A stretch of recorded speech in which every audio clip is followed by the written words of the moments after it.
കടുത്ത വർഗീയ പ്രചാരണത്തിലൂടെ ബി.ജെ.പി. മഹാരാഷ്ട്രയിൽ വീണ്ടും അധികാരത്തിലെത്തിയിരിക്കുന്നു. RSSനെ ഉപയോഗിച്ച് താഴെത്തട്ടിൽ വർഗീയ പ്രചരണം നടത്തിയാണ് എക്സിറ്റ് പോളുകളെ തോൽപ്പിക്കുന്ന ഭൂരിപക്ഷം ബി.ജെ.പി. നേടിയത്. കഴിഞ്ഞ ഹരിയാന തിരഞ്ഞെടുപ്പിലും ഇതുതന്നെയായിരുന്നു സ്ഥിതി. താഴെത്തട്ടിലെ വർഗീയ പ്രചാരണമായിരുന്നു ബി.ജെ.പി. അജണ്ട. വർഗീയത പറയാൻ പ്രധാനമന്ത്രി മോദിയും ആഭ്യന്തരമന്ത്രി അമിത്ഷായും കേന്ദ്രമന്ത്രിമാരും ബി.ജെ.പി. നേതാക്കളും ഹിമന്ത ബിശ്വ ശർമ്മ പോലുള്ള മുഖ്യമന്ത്രിമാരും ഒരു മടിയും കാട്ടിയില്ല. ജാർഖണ്ഡിലും സമാന വർഗീയ പ്രചാരണങ്ങളെയാണ് ബി.ജെ.പി. ആശ്രയിച്ചത്. ജാർഖണ്ഡിലെ ആദിവാസി സമൂഹം ഈ പ്രചാരണങ്ങൾക്ക് ഒരു വിലയും നൽകാതെ തള്ളിക്കളഞ്ഞു.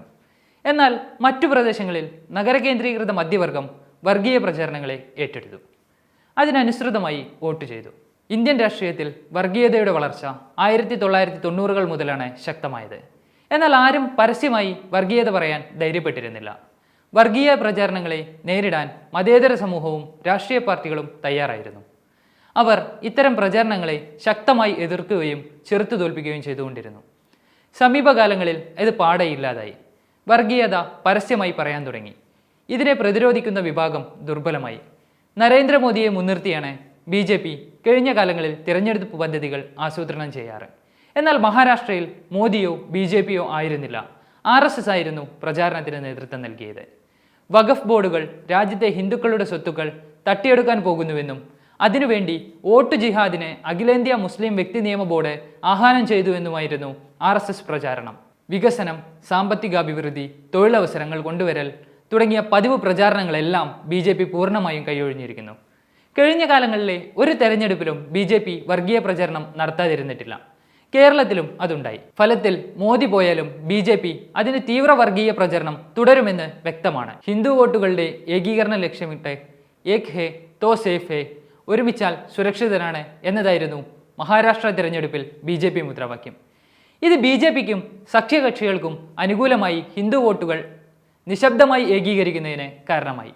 ന്യൂനപക്ഷ വോട്ടുകളുടെ ഏകീകരണം മൂലം തങ്ങളുടെ രാഷ്ട്രീയ സ്വാധീനം കുറയുന്നതായി തോന്നുന്ന പ്രദേശങ്ങളിലെ ഹിന്ദു വോട്ടർമാരിലാണ് ബി.ജെ.പി. ഈ പ്രചരണം കൂടുതലെത്തിച്ചത്. ബി.ജെ.പിയുടെ കീഴിലുള്ള ഐക്യമാണ് ഹിന്ദു സമൂഹത്തിൻ്റെ സുരക്ഷയുടെയും പുരോഗതിയുടെയും പാതയെന്നായിരുന്നു RSS നൽകിയ സന്ദേശം. സമൂഹ മാധ്യമങ്ങളുടെ വളർച്ചയാണ് വർഗീയതയുടെ വളർച്ചയ്ക്ക് കാരണമായ മറ്റൊരു ഘടകം. ആളുകൾക്ക് അവരുടെ സാമുദായിക വീക്ഷണങ്ങൾ ഉൾപ്പെടെയുള്ള കാഴ്ചപ്പാടുകൾ പങ്കിടുന്നത് സോഷ്യൽ മീഡിയ എളുപ്പമാക്കി. പ്രതിധ്വനി ചേംബറുകളുടെ രൂപീകരണത്തിലേക്ക് നയിച്ചു. വർഗീയ ധ്രുവീകരണ ശ്രമങ്ങൾ അക്രമങ്ങളും പരസ്പര വിശ്വാസമില്ലായ്മയും വർദ്ധിക്കാൻ കാരണമായി. ഇന്ത്യൻ രാഷ്ട്രീയത്തിൽ വർഗീയതയുടെ വളർച്ച ജനാധിപത്യത്തിന് ഗുരുതര ഭീഷണിയാണ്.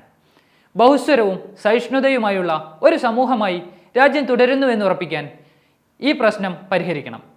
വർഗീയതയെ ചെറുക്കുന്നതിന് ഫലപ്രദമായ തന്ത്രങ്ങൾ, അതിൻ്റെ മൂലകാരണങ്ങൾ മനസ്സിലാക്കേണ്ടത് പ്രധാനമാണ്.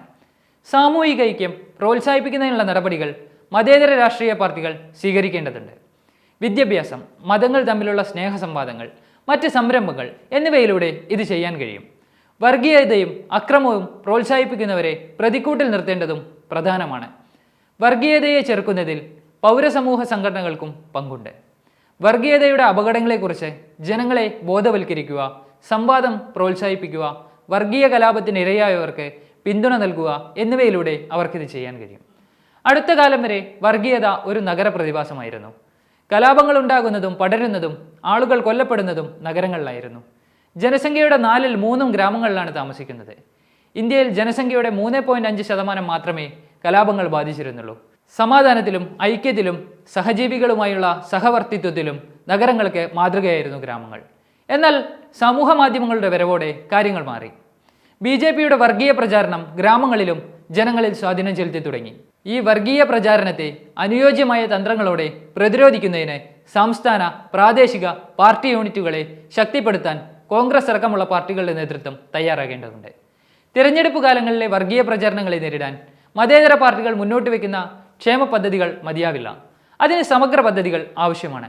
രാജ്യത്തിൻ്റെ മതേതര മൂല്യം പ്രധാനമാണ്. അത് തകർക്കുന്നത് ഗൗരവമുള്ള നടപടിയായി കാണണം. ഒരു ജനവിഭാഗത്തെ ശത്രുക്കളായി ചൂണ്ടിക്കാട്ടിയല്ല ഒരു പാർട്ടിയും തെരഞ്ഞെടുപ്പിനെ നേരിടേണ്ടത്. ഇന്ത്യയിലെ മുസ്ലിം സമൂഹം ഒരു വിഭാഗത്തിനെയും ശത്രുക്കളല്ല. ഈ ബോധ്യം എല്ലാവർക്കും ഉണ്ടാകണം. രാജ്യത്തെ വർഗീയവൽക്കരിക്കുന്നത് തടയാനുള്ള ലക്ഷ്യത്തിലേക്ക് കൂടുതൽ മുന്നേറാൻ മതേതര പാർട്ടികൾ തയ്യാറാകണം. waytonikah.com, the exclusive Muslim matrimonial site.